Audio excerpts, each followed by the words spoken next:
It was supposed to be a simple weekend getaway, a chance to clear my head, escape the grind, and find some solitude on the open road. I'd planned the trip meticulously, mapped every route, and prepared for a couple of days of nothing but quiet back roads, nature, and peace. But somewhere along the way, I must have taken a wrong turn. The GPS went blank. At first, I thought it was a glitch, just one of those rural dead zones with no signal. But after miles of winding, unfamiliar roads, I realized I wasn't where I was supposed to be. The countryside had changed. The trees grew thicker, darker, closing in on either side of the road like gnarled, silent sentinels. The air felt heavier, thicker, and the sky, once a bright blue, had dulled to a muted gray. When I saw the sign for a town, a wave of relief washed over me. It was small, nothing more than a cluster of old buildings and faded houses. There were no cars on the street, no signs of life, but the thought of finally finding directions back to the highway was comforting. As I approached the town center, something felt wrong. The town looked like it had been abandoned decades ago, yet it wasn't in ruins. The buildings stood intact, windows were clean, and flowers lined some of the porches. It felt preserved, frozen in time. But not a single person was in sight. I parked my car in front of what seemed to be a general store. Its sign, worn from years of neglect, hung at an awkward angle. The windows were dark, but I could see faint movement inside. Someone was there. I stepped out of my car, expecting the usual sounds of a small town, wind, maybe some birds, or distant chatter.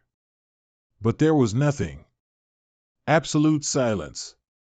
Even my footsteps seemed muffled on the cracked pavement. As I reached the door, a cold shiver ran down my spine. The door was unlocked, and when I pushed it open, the bell above it didn't ring.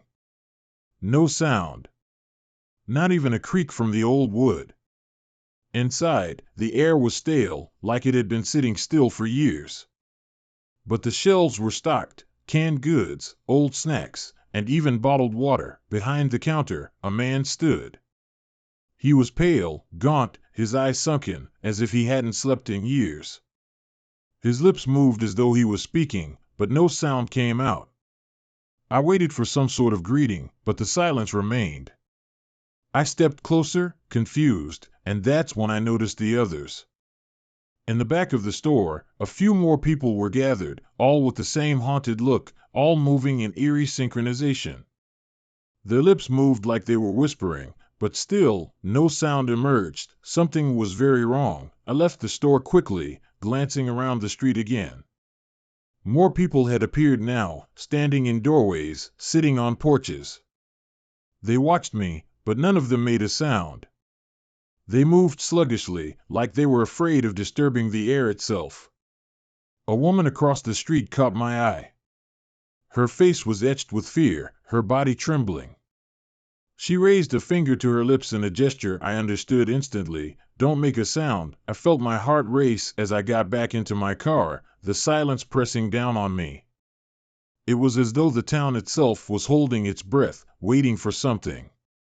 I started the engine, and the roar of the car broke the stillness like a gunshot. The people on the street flinched, every single one of them, simultaneously. Their heads snapped in my direction, eyes wide with terror. I pressed the gas, eager to get away, but the car wouldn't move. The engine revved, but the tires seemed glued to the pavement. That's when I saw it. A shadow, at first barely noticeable, began creeping down the street. It slithered along the ground, like a thick fog, moving unnaturally fast. It spread from building to building, swallowing everything in its path. As it passed, the people changed. Their bodies froze, mouths twisted in silent screams, and their eyes, those terrified, desperate eyes, stared out at me as though pleading for help. But I couldn't help them.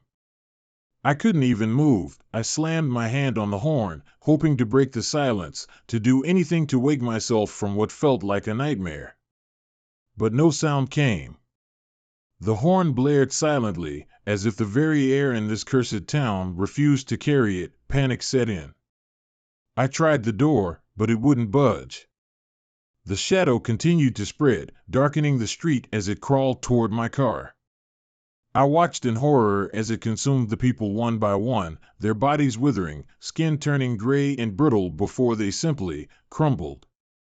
Like dust, they vanished. I don't know how long I sat there, paralyzed by fear, as the shadow wrapped around my car.